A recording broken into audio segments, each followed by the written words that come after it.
మీ మోకాల నొప్పులకు ఎటువంటి సర్జరీ లేకుండా ఎపియాన్ పెయిన్ క్లినిక్ అందిస్తున్న అత్యాధునిక చికిత్స.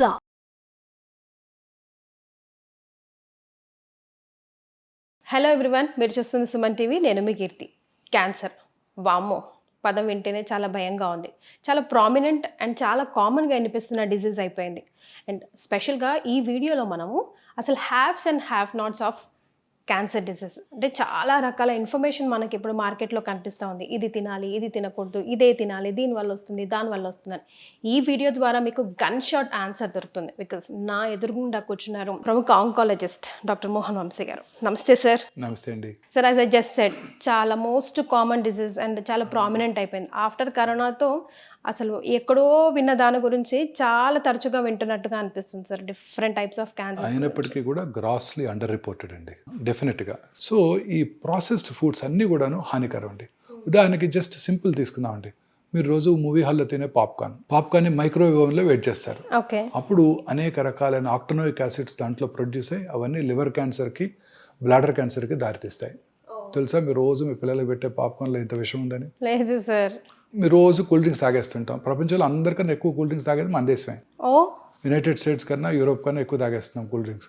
అన్ని కూల్ డ్రింక్స్లో కూడా మీరు ఎన్నో రిపోర్ట్స్ వచ్చాయి. దాంట్లో పెస్టిసైడ్స్ అవశేషాలు ఉన్నాయి, అన్ని రకాల అవశేషాలు ఉన్నాయి. అవే కాకుండా కూల్ డ్రింక్స్లో హై షుగరీ కంటెంట్ ఉంటుంది. ఈవెన్ డైట్ డ్రింక్స్లో కూడా షుగర్ కంటెంట్ ఎక్కువే ఉంటుంది. వీటన్నిటి వలన ఈ హై షుగర్, డెఫినెట్లీ షుగర్, చాలామంది అడుగుతుంటారు క్యాన్సర్ పేషెంట్స్ నన్ను, షుగర్ తీసుకుంటే క్యాన్సర్ పెరిగిపోతుందంట కదా, క్యాన్సర్ వచ్చిన వాళ్ళు షుగర్ తినకూడదంట కదా. అది కరెక్ట్ కాదు. అన్నీ మితాహారం తీసుకోవాలి. ఎవ్రీథింగ్ ఇన్ మోడరేషన్ ఉండాలి. కానీ మోడరేషన్. మనకి కార్బోహైడ్రేట్ అవసరం, ప్రోటీన్ అవసరం, ఫ్యాట్ అవసరం, ఆయిల్ కూడా అవసరమే. సో ఈ షుగర్ కంటెంట్ ఎక్కువ తీసుకున్నప్పుడు అనేక రకాలైన ప్రాబ్లమ్స్ వస్తాయి madam. Most often it is obesity and cancer, in addition to cardiovascular diseases. చాలా కామన్గా చూస్తున్నామండి.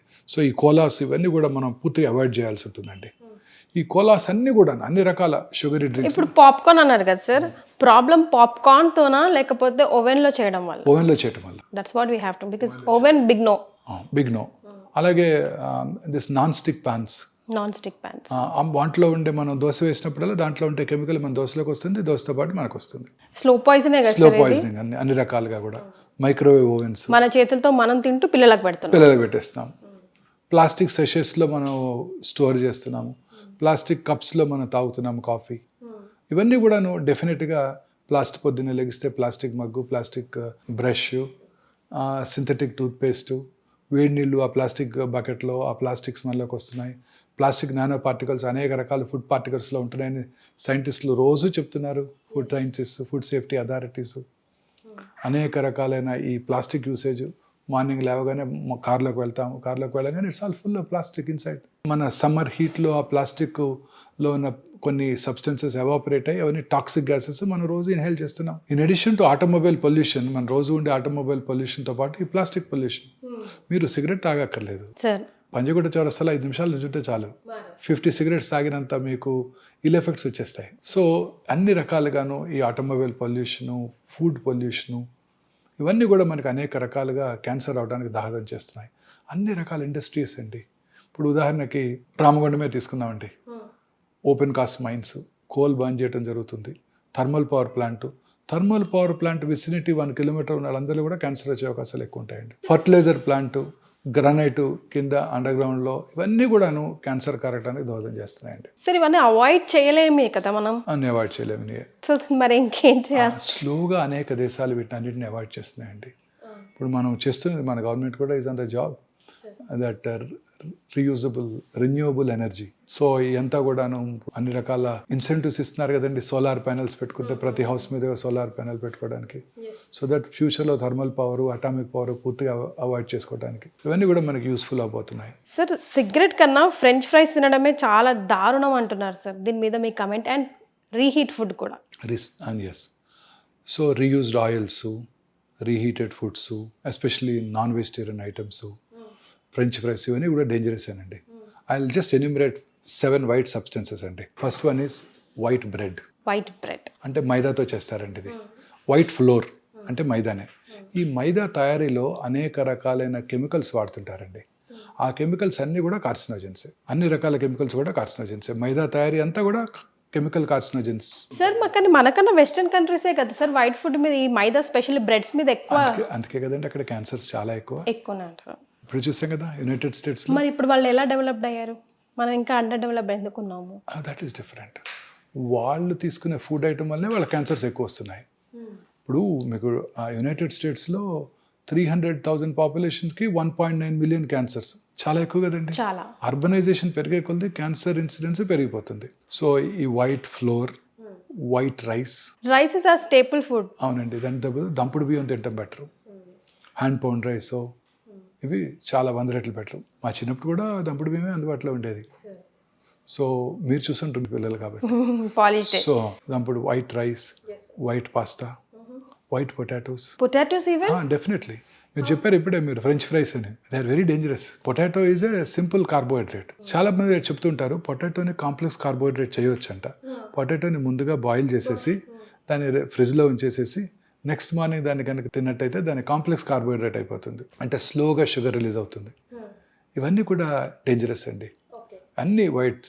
ఇంకా నేను లాస్ట్ చెప్పాల్సిన మోస్ట్ ఇంపార్టెంట్ ఏంటంటే white salt, white sugar and white light also. Light sir? White light definitely it affects us? Definitely. ఎలా?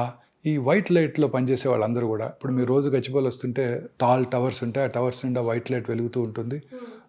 Women and men రాత్రంతా పనిచేస్తుంటారు ఈ బీపీఓ ఆఫీసెస్లో వాళ్ళ టైమింగ్స్కి.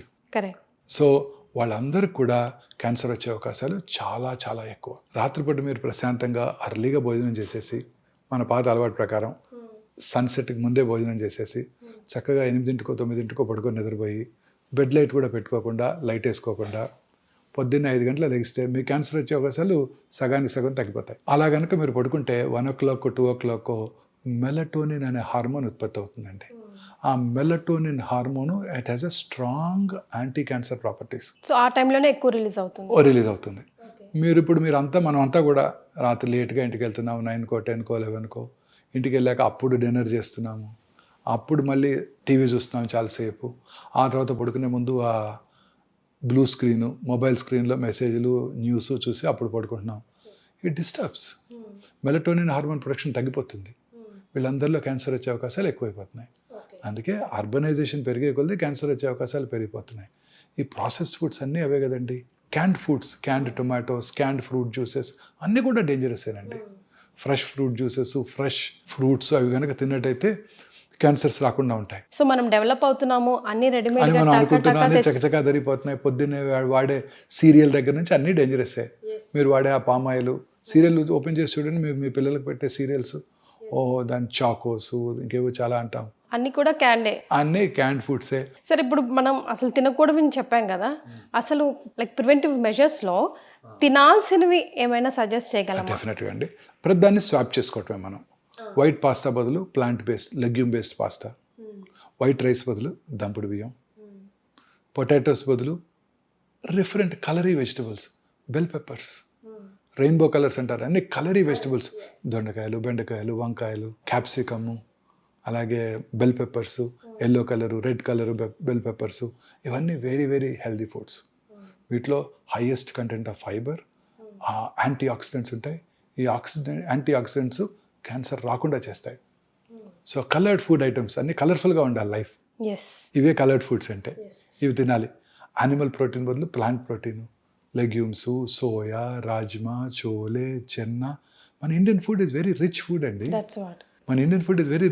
మనం తినే పెసరట్టు, మూంగ్ దాల్, గ్రీన్ గ్రామ్తో చేసే pesarattu very rich food. White rice బదులు ఇడ్లీ, వైట్ రైస్ బదులు బ్రౌన్ రైస్తో చేసుకుందాం, లేదా పార్బాయిల్డ్ రైస్తో చేసుకుందాం, లేదా ఓట్స్తో ఇడ్లీ చేసుకుందాం.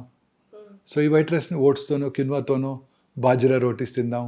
మైదా రుమాలి రోటీ అండ్ మైదా బతూరా బదులు హోల్ గ్రెయిన్ వీట్తో చేసిన పూరీలు తినొచ్చు కావాలి అనుకుంటే. ఆయిల్స్ కూడా ఈ రిఫైన్డ్ ఆయిల్స్ బదులు natural cold pressed oils, canola oil, ఇవన్నీ కూడా ఎసెన్షియల్ ఫ్యాటీ యాసిడ్స్ ఎక్కువ ఉంటాయి వాటిలో, ఒమేగా 3 ఫ్యాటీ యాసిడ్స్. తర్వాత సీ ఫుడ్స్ వాటిలో highest content of omega 3 fatty acids ఉంటాయి, సాల్మన్ వాటిల్లో. సో ప్రపంచంలో అత్యధికంగా ఎక్కువ కాలం బతికే వాళ్ళు ఎవరో తెలుసా మీకు? జాపనీస్, స్పానియార్డ్స్. వాళ్ళు తినేదే సీ ఫుడ్ అని. వాళ్ళు ఫైబర్ ఎక్కువ తింటారు. ఇదే జాపనీస్ అమెరికా వెళ్ళారనుకోండి, సెకండ్ జనరేషన్ జాపనీస్లో క్యాన్సర్ ఇన్సిడెన్స్ చాలా తక్కువ, చాలా చాలా తక్కువ. లాంజివిటీ అబౌవ్ 90 బతికేస్తుంటారు అందరూ. They work hard and they eat very healthy food. ఇదే జాపనీస్ అమెరికా వెళ్ళారనుకోండి, వాళ్ళ పిల్లల్లోనూ వాళ్ళ గ్రాండ్ చిల్డ్రన్లోనూ మళ్ళీ క్యాన్సర్ ఇన్సిడెన్స్ ర్యాపిడ్గా పెరిగిపోతుంది. So Nigerians suppose to very developed country once upon a time in ఆఫ్రికాలో. నైజీరియాలో incidence of colon cancer is 1/100,000 population. అదే న్యూయార్క్ సిటీలో 200 per 100,000 పాపులేషన్, 200 టైమ్స్ ఎక్కువ. ఇదే నైజీరియన్స్ అమెరికా వెళ్ళి సెటిల్ అయిపోయారు అనుకోండి, వాళ్ళలో మళ్ళీ ఆ క్యాన్సర్ ఇన్సిడెన్స్ కూడా ర్యాపిడ్గా పెరిగిపోతుంది. సో లైఫ్ స్టైల్ డిజార్డర్ అని క్లియర్గా కనిపిస్తుంది. అర్బనైజేషన్ పెరిగే కొలది క్యాన్సర్ ఇన్సిడెన్స్ ర్యాపిడ్గా పెరిగిపోతుంది. రూరల్ ఇండియాలో 60-70 per 100,000 పాపులేషన్ క్యాన్సర్స్ ఉన్నట్టయితే ముంబైలో it is 150-170 per 100,000 population. San ఫ్రాన్సిస్కోలో 500 to 600 per 100,000 population. So urbanisation పెరిగే కొలది క్యాన్సర్ ఇన్సిడెన్స్ ర్యాపిడ్గా పెరిగిపోతుంది. అలాగే లాంజివిటీ పెరిగే కొలది కూడా క్యాన్సర్ ఇన్సిడెన్స్ పెరిగిపోతుంది.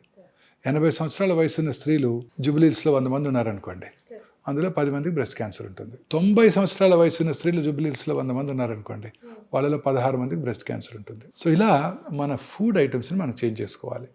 ఈ వైట్ రైస్ని బదులు ఇవి, వైట్ పాస్తా బదులు ప్లాంట్ బేస్డ్, మన ట్రెడిషనల్ ఫుడ్, మన గ్రాండ్ మదర్ తిన్న ఫుడ్ అన్నమాట. యానిమల్ ప్రోటీన్ బదులు వెజిటబుల్ ప్రోటీన్స్, వైట్ షుగర్ బదులు natural sugars, honey, stevia, jaggery ఇవి వాడుకోవచ్చు. అలాగే వైట్ సాల్ట్ బదులు lot of herbicides, lemon juice ఇవి వాడుకోవచ్చు వైట్ సాల్ట్ తగ్గించడం కోసం. సాల్ట్ కన్సంప్షన్ పూర్తిగా తగ్గిపోవాలండి. అన్ని రకాల జబ్బులకి ఈ వైట్ షుగర్, వైట్ సాల్టే కారణం, వైట్ రైస్తో పాటు. మన సౌత్ ఇండియాలో హైయెస్ట్ అనేది ఈ మూడే. మనం వైట్ ఫ్లోర్తో చేసే స్వీట్స్, మనం తినే స్వీట్స్ అన్నీ కూడా white flour, pastries, burgers, pizzas అన్నీ వైట్ ఫ్లోర్తో చేసేవే. పైగా మనం తినే ట్రెడిషనల్ స్వీట్స్ కూడా ఎక్సెప్ట్ కొన్ని బేసిన్ లడ్డు అలాంటివి తప్ప మిగతా అన్ని కూడా వైట్ ఫ్లోర్తో చేసేవే, ఇంక్లూడింగ్ గులాబ్ జామున్ అన్నీ వైట్ ఫ్లోర్తో చేసేవే. ఇవన్నీ డేంజరసేనండి. సో ఫైబర్ కంటెంట్ ఎక్కువగా ఉండే ఫుడ్ తీసుకోవాలి మనం. ఇదే తీసుకున్నట్టయితే డెఫినెట్గా మనం క్యాన్సర్ రాకుండా చేసుకోవచ్చు. మన పిల్లలు ఎప్పటి నుంచే ప్రమోట్ చేయాలి, మన గ్రాండ్ చిల్డ్రన్ పిల్లల్లోనూ ఇప్పటి నుంచే ప్రమోట్ చేయాలి ఈ హ్యాబిట్స్. కోలాస్ని అవాయిడ్ చేయడం అన్నీ పూర్తిగా ఇప్పటి నుంచే మన స్కూల్స్లోనూ. It should be an educational item. Cancer is go to an epidemic proportion now. See, మన population 1.453 billions. ICMR, Indian Council for Medical Research, New Delhi వారి ఎస్టిమేట్ ప్రకారం సంవత్సరానికి 1.45 million క్యాన్సర్ కేసెస్ భారతదేశంలో డయాగ్నోస్ చేయబడుతున్నాయని అంచనా వేశారు వాళ్ళు. బట్ చైనాస్ పాపులేషన్ మన population కన్నా ఒక 200,000 తక్కువ, 1.422 billions. కానీ చైనాలో ఎన్ని క్యాన్సర్సో తెలుసా అండి? 4.8 million న్యూ క్యాన్సర్ పేషెంట్స్. అంటే మనకన్నా 4 times వాళ్ళు మనకన్నా హెల్దీ డైట్ తింటారు, వాళ్ళ లాంజివిటీ ఎక్కువ, వాళ్ళు అసలు ఈ అర్బన్ ఏరియాస్ తక్కువ. ఇవన్నీ కూడా మనం చూసే క్యాండ్ ఫుడ్స్ ఏవి అక్కడ అవైలబుల్గా ఉండవు 80% ఆఫ్ చైనాలో. అయినప్పటికీ చైనాలో cancer incidence 4.8 million new cancer patients per annum. అలాగే యునైటెడ్ స్టేట్స్ పాపులేషన్ తీసుకుందాం, 340,000 అంతే, మనలో 1/4. కానీ వారిలో క్యాన్సర్స్ ఎన్నో తెలుసా అండి? సంవత్సరానికి 1.9 million. మంది 1.4 అయితే వాళ్ళు 1.9 million. సో మనమే కొంచెం బెటర్ ప్లేస్లో ఉన్నామంటారు? కాదు, మనం grossly under reported. Cancer is not a notifiable disease. వాళ్ళు మార్నింగ్ నేను ఓపీలో కరోనా కేసు చూశాను అనుకోండి, ఇమీడియట్గా నేను బైలా మున్సిపల్ అథారిటీస్కి మన వెబ్సైట్లోనూ అప్లోడ్ చేయాల్సి ఉంటుంది. క్యాన్సర్ మనం చూస్తే ఎవరికి మనం ఇన్ఫార్మ్ చేయాల్సిన అవసరమే లేదు. సో గ్రాస్గా క్యాన్సర్ పేషెంట్స్ని అండర్ రిపోర్ట్ చేయడంతో మన క్యాన్సర్ ఇన్సిడెన్స్ మనకు తక్కువగా కనబడుతుంది. మనం చూసేదానికన్నా చాలా ఎక్కువ క్యాన్సర్ ఇన్సిడెన్స్. మనం ఇంకా నోటిఫైబుల్ డిసీజ్ కాదు. గవర్నమెంట్ కనుక పాపులేషన్ బేస్డ్ రిజిస్ట్రీస్ అన్ని చోట్ల ఎస్టాబ్లిష్ చేసినట్టయితే మనకు తెలుస్తుంది. హార్డ్లీ 5 పాపులేషన్ బేస్డ్ రిజిస్ట్రీసే మన ఇండియాలో ఉన్నాయి. వాటిని బట్టి వాళ్ళు they are taking them in to account and telling that this is the probable incidence of cancer. Grossly under reported మేము. ఇంకా మనం అనుకున్న దానికన్నా చాలా ఎక్కువ క్యాన్సర్ కేసెస్ భారతదేశంలో డయాగ్నోస్ చేయబడుతున్నాయి. లాంజివిటీ పెరుగుతోంది. భారతీయుల లాంజివిటీ సగటు ఆయుర్దాయం 70 సంవత్సరాలు దాటేసింది మెన్లోను స్త్రీలలోను. క్యాన్సర్ ఇన్సిడెన్సే పెరుగుతుంది రోజు రోజుకి. సార్ మరి ఎలా సార్ వీటిని తగ్గించడం? ప్రివెన్షన్ మెజర్స్ ఏం తీసుకోవాలంటారు? Most important preventive measure lifestyle changes. మనం తీసుకునే ఆహారం, మనం తీసుకునే అన్ని రకాల ఆహార పదార్థాలు కూడా క్యాన్సర్ కారకాలుగా ఉంటున్నాయి. ఇప్పుడు మనం తీసుకునే ఫుడ్, భారతదేశంలో క్యాన్సర్ ఇన్సిడెంట్స్ అన్నిటికన్నా పంజాబ్ రాష్ట్రంలో ఎక్కువ. ఎందుకు? కారణం ఏంటంటే వాళ్ళు మొదటగా ఫర్టిలైజర్స్, పెస్టిసైడ్స్ వాడింది వాళ్ళే. ఓకే. హైయెస్ట్ ఈల్డ్ కోసం గ్రెయిన్స్ దీనికోసం వాళ్ళు ఫెర్టిలైజర్స్ పెస్టిసైడ్ వాడింది వాళ్ళే. అందువల్ల అక్కడంతా కూడా గ్రౌండ్ వాటర్తో సహా అంతా కలుషితం అయిపోయాయి. ఇప్పటికి కూడా వాళ్ళు 2 crops, 1 రైస్ 1 వీట్ క్రాప్ ఉంటుంది. వాళ్ళకి మనలాగా తుఫాన్లు ఉండవు, చక్కటి క్రాప్ వస్తుంది. Richest state in the country. So richest state obviously they eat rich food, lot of fatty food, processed meats, processed foods, alcohol, drugs, in addition to fertilisers, pesticides. No wonder పంజాబ్లో cancer incidence చాలా ఎక్కువగా ఉంది.